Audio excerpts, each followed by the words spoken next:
And so this is so we're at 10 years, but I'm divorced. I don't know what happened. I have decided that it was a high cortisol level. But I think differently now.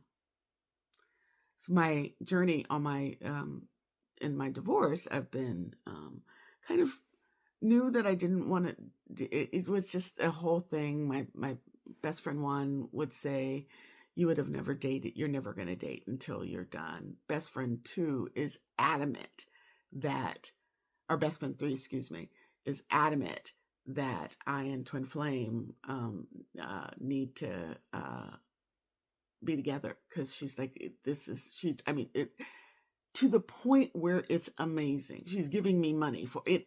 Anyway, what I'm trying to convey to you is that this man is my soulmate, and I know it. But I put him out. I said, love, we've been through some hard times, we've been struggling, but that was pulling us apart, and I've been telling him. I think it's nothing new for that. But I made the decision that he needed to go.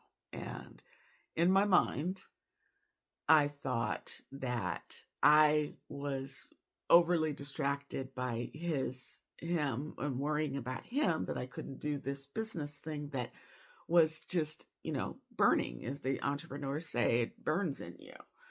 And that he couldn't do it for me. He had to do it for himself and all of that good stuff.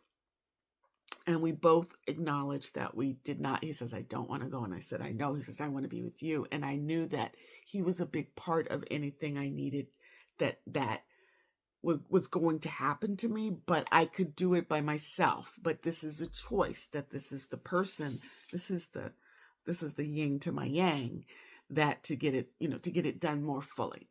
But I knew that it had to be his choice. Okay, it's his choice. So I said to him, let's see. Maybe we don't need to be married. We love each other. We know this. This is not in dispute, but we need to learn if we can live without each other. This was what I said.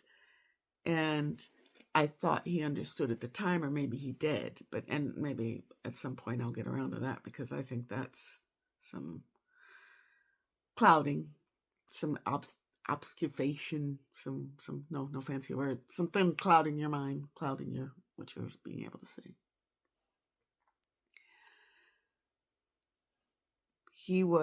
There were things, I made sure that he took almost everything that was his. And I remember him saying, "Well, if this is just if we're just seeing if we can do, we're going to be together. I love you. There's, I want you. There's why, I'll be back." Or, why. And I remember saying to him, and we were in the closet, I said, "In order for this to work, we have to believe that we are separated." And he was like, "Okay, it seems really stupid." And actually, he got mad. That made him angry. He got angry at me. He got very, very angry at me. And then he shut down.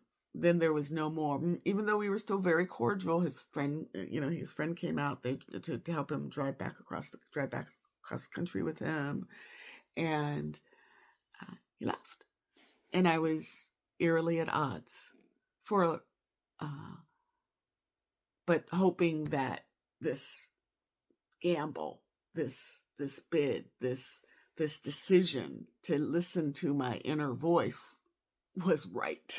I was hoping that it meant that he would see the beautiful and powerful person and soul that he is, and help, free himself, as we all are trying to free ourselves of our demons. And I mean demons by our addictions and afflictions that we maybe choose to give ourselves. Anyway,